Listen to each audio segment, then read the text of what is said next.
مساء الخير، يا رب تكونوا كويسين. الفيديو ده هيعتبر من اهم الحلقات اللي هصورها في تشاينيز انجلش كيك، وده بسبب ان انا هوفر على ناس كتير كمية غلطات بيعملوها لما بيسافروا الصين.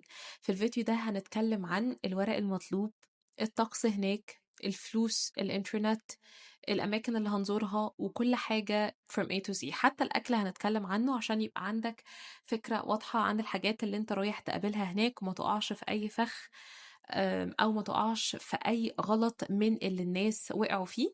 ودي حاجة هتبقى مهمة جدا. قبل ما نبتدي الفيديو ما تنسوش تعملوا لايك وسبسكرايب للتشانل بتاعتي، وتعملوا فولو عشان يوصل لكم كل حاجة أنا بقولها في الفيديو ده. ويلا بينا نبدأ. أول حاجة يا جماعة هنتكلم عن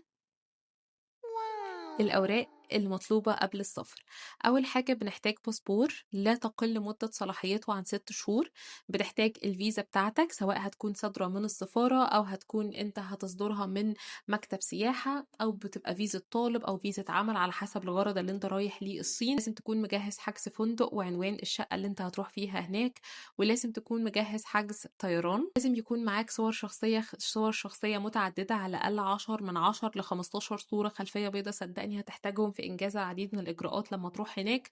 ولو أنت مقيم في دولة غير بلدك لازم يكون معاك إثبات الإقامة في الدولة دي. تاني حاجة هنتكلم عنها وهي الإنترنت. معظم الابليكيشنز اللي بنستخدمها هنا هي ابليكيشنز ممكن تكون محجوبة في الصين، زي حاجات كتير جدا، الانستجرام، الفيسبوك، والواتساب وغيرها من مواقع التواصل الاجتماعي. فعشان كده اهم حاجة لازم تكون معاك انك تكون مأمن نفسك ومنزل الفي بي ان. الفي بي ان هو عبارة عن مفتاح بيفتح لك بعض الابليكيشنز المحجوبة هناك. اهم 3 تطبيقات هتستخدمهم هناك. لو انت مش معاك ال3 تطبيقات دول صدقني هتتعب قوي.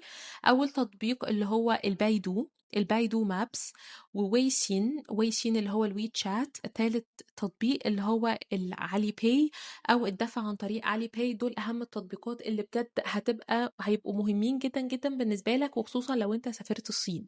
فلو انت مش معاك ال3 تطبيقات دول لازم تنزلهم قبل ما تروح. رقم 3، الفلوس وطرق الدفع. لازم نعرف يا جماعه ان الصين تعتبر من اصعب الدول اللي بنواجه فيها مشاكل في الدفع، بسبب restrictions كبيره جدا عاملاها الحكومه مع البنوك. فعشان كده اول كام يوم هتروح الصين لازم يكون معاك كاش، سواء كان دولارز او سواء كان يورو.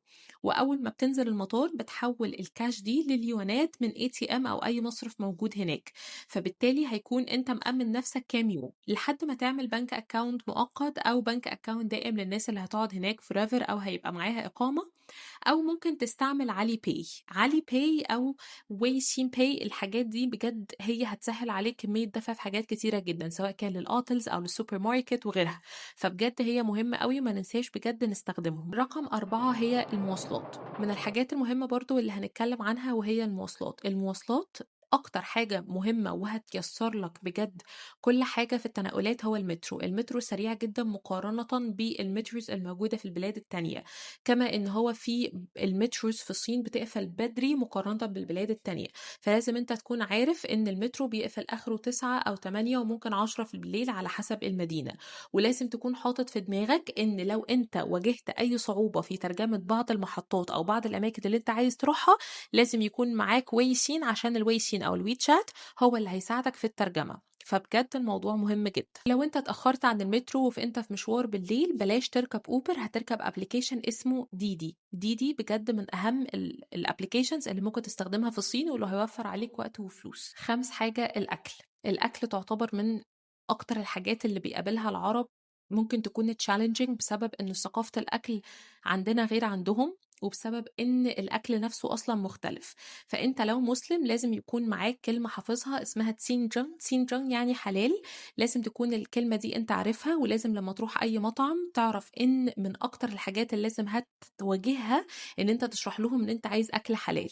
الاكل الحلال هم بيقدموه، وفي مطاعم صينية هناك مسلمة هيقدموا لك الاكل مفيش مشكلة. ولكن لازم تكون عارف ان الاكل هناك بيمتاز ان فيه بهارات عالية قوي مقارنة بالاكل بتاعنا، سواء كان الاكل المصري او الأكل العربي، فلازم تكون أنت برضه عامل ده في اعتبارك، ولو أنت مش بتحب نوعية الأكل دي لازم على الأقل لمدة أسبوع يكون معاك snacks أو يكون معاك تونة ومعلبات تكفيك لمدة أسبوع، على ما تنزل تستكشف المنطقة اللي أنت فيها وتعرف إيه الحاجات اللي هتعرف تجيبها ولا. رقم 7 التعامل مع الناس هناك مش من أنصار اللغة الإنجليزية، لازم بجد تكون بتتكلم صيني عشان تتعامل معاهم.